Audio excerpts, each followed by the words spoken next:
सुप्रभात बच्चों। आज का टॉपिक है आप लोगों का रक्त बिंबाणु या पट्टिकाएं। यहाँ पर देखिए ये चैप्टर दूसरा, जैसे रक्त संचरण है उसी के अंतर्गत रक्त बिंबाणु या पट्टिकाएं, ये हेडिंग है आप लोगों की नंबर 4। तो इससे पहले का हम आप लोगों को बता चुके हैं और यहाँ से आज शुरू करिए। रक्त में लाल व श्वेत कणिकाओं के अतिरिक्त एक अन्य प्रकार के पदार्थ पाए जाते हैं। ये तैरती हुई स्थिति में रहते हैं। इन्हें रक्त बिंबाणु या रक्त पट्टिकाएं कहते हैं। ये लाल रक्त कणों से भी छोटे होते हैं। इनका आकार 2 से 3 म्यू होता है। ये चक्की के समान व रंगहीन होते हैं। इनकी संख्या बहुत कम होती है। स्वस्थ व्यक्ति के शरीर में इनकी औसत संख्या प्रति घन सेंटीमीटर 30,000 पाई जाती है। इनकी उत्पत्ति अस्थि मज्जा में होती है। इनका मुख्य कार्य रक्त को जमाना है। इसके बाद जो है, अभी तो रक्त संचरण में थे आप लोग, तो इसके बाद आप आ रहे हैं रक्त के कार्य। तो रक्त के कार्य देख लीजिए। रक्त के कार्य में नंबर 1 है, रक्त आंतों से पोषक तत्वों को शोषित कर उन्हें शरीर के सभी अंगों में पहुंचाता है। इस प्रकार उनकी पोषक संबंधी आवश्यकताओं की पूर्ति करता है। नंबर 2 है, फेफड़ों की वायु से ऑक्सीजन शोषित करके उसे भी शरीर के सभी अंगों तक पहुंचाता है। ऑक्सीजन की उपस्थिति में पोषक तत्वों का ऑक्सीकरण होता है, उससे ऊर्जा प्राप्त होती है। ये नंबर 3 है आपका, शरीर के प्रत्येक भाग में कार्बन डाइऑक्साइड, यूरिया, यूरिक अम्ल तथा गंदा पानी तथा अन्य दूषित पदार्थों को वृक्कों, फेफड़ों तथा त्वचा तक पहुंचाता है, जहां से वे निष्कासित किए जाते हैं। और नंबर 4 है, शरीर में उपस्थित नलिका विहीन ग्रंथियों के स्रावों को शोषित करके शरीर के विभिन्न भागों तक पहुंचाता है।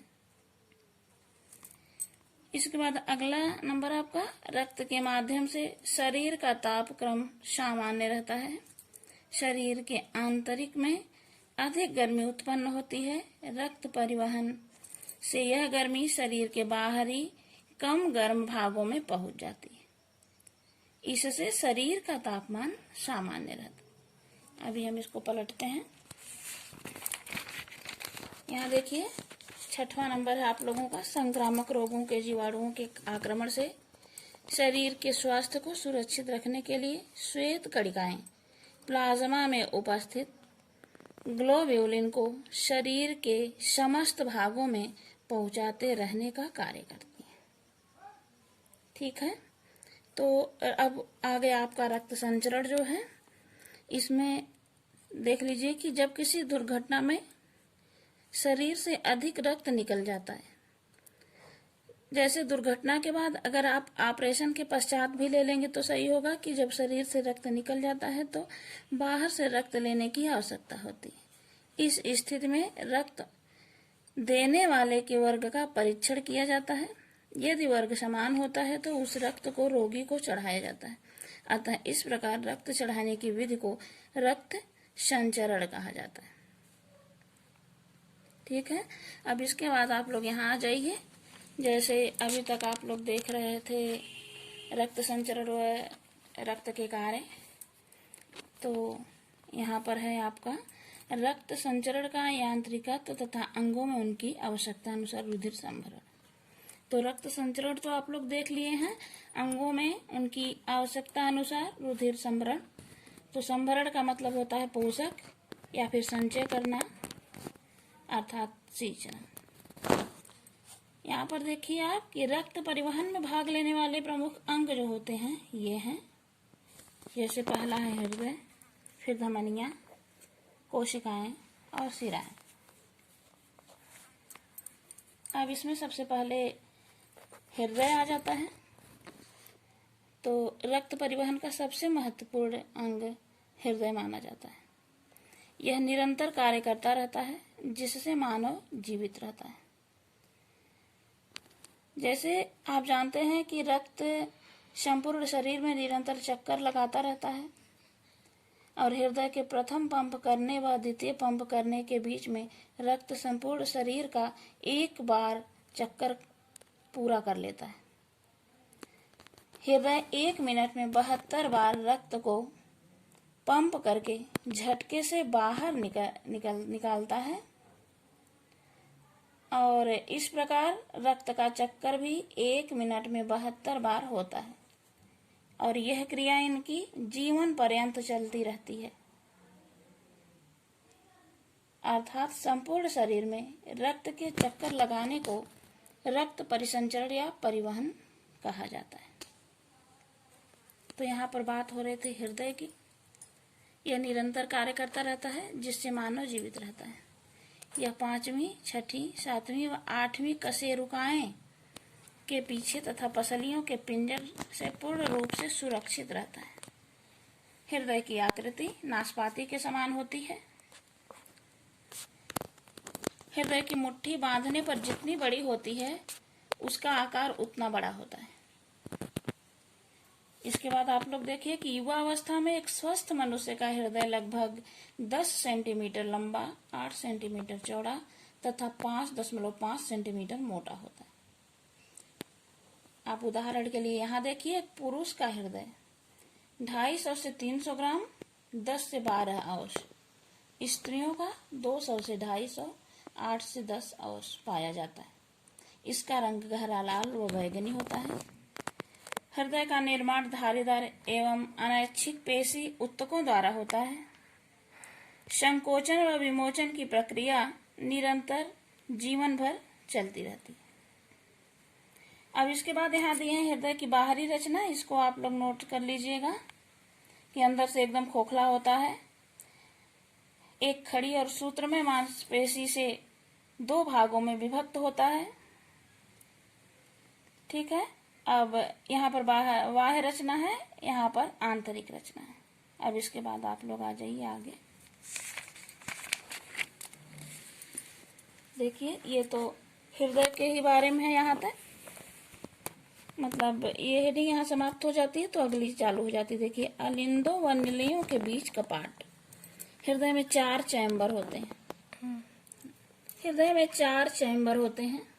2 अलिंद व 2 निलय, दोनों के मध्य में एक प्रकार के कपाट लगे होते हैं जिन्हें वाल्व कहते हैं। ये कमीज में लगी जेबों की भांति होते हैं, जिस कारण अलिंदों से रक्त निलयों की ओर प्रवाहित होता है, परंतु निलयों से वापस नहीं जा सकता। दोनों में इतना अंतर होता है कि दाईं ओर के अलिंद और निलय, यहाँ पर निलय लिखे हैं, थोड़ा सा आप लोग ध्यान दे दीजिएगा। निलय के त्रिपटी कपाट हैं। बाईं ओर के अलिंद और निलय में द्विपटी कपाट हैं, जिसके मुख नीचे की ओर होते हैं। जब ऊपर के अलिंद रक्त से भर जाते हैं तो कपाट पर दबाव डालते हैं, जिससे वह खुल जाता है। वह रक्त को निलय में भेजने के बाद तुरंत बंद हो जाता है। ठीक है। अब आप लोग यहाँ देख लीजिए कि आंतरिक रचना इसकी। हृदय के कोष्ठों में कुछ छेद होते हैं, जिससे होकर कुछ रक्त नलिकाएं हृदय में प्रवेश करती हैं।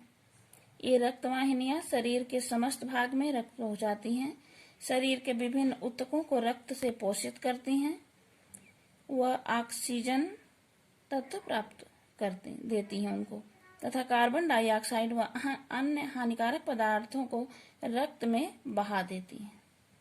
इसके बाद आप लोगों का ये तो पहला हेडिंग था हृदय। अब आप लोग यहाँ से देखिए धमनियां, हेडिंग नंबर 2 है। रुधिर संभरण के लिए ये धमनियां देखिए। धमनी रक्त नलिकाएं लंबी मांसपेशियों के द्वारा निर्मित हैं। ये हृदय से आरंभ होकर केशिकाएं में समाप्त होती हैं। धमनियां हृदय से रक्त शरीर के विभिन्न अंगों की ओर ले जाती हैं। जैसे जैसे ये धमनियां आगे बढ़ती हैं, वे अनेक शाखाओं व प्रशाखाओं में बढ़ जाती हैं। इन्हीं को धमनिकाएं कहते हैं। इन धमनिकाओं का पूरे शरीर में जाल सा बिछा रहता है, जिससे ये पूरे शरीर का पोषण करती हैं। ठीक है। तो अब आगे आप लोग देखिए, ये हैं केशिकाएं आपकी। नंबर 3 केशिकाएं। केशिकाएं धमनी द्वारा विभाजित होकर बनती हैं। इनमें शुद्ध रक्त बहता है। इस कारण ये धमनी केशिकाएं कहलाती हैं। इन्हीं कोशिकाओं द्वारा शरीर को ऑक्सीजन व पोषक तत्व प्राप्त होता है। ठीक है। अब आप लोग यहाँ आ जाइए शिराओं पर। लास्ट है शिराएं क्या होती हैं।